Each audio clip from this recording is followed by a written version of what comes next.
దేవునికి మహిమ కలుగునుగాక.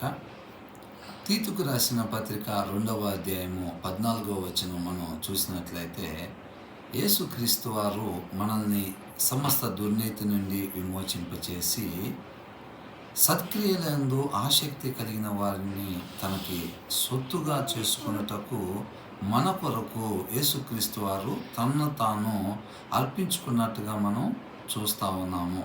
కాబట్టి మనము సత్క్రియలందు ఆసక్తి కలిగి జీవించే వారిగా ఉండాలి.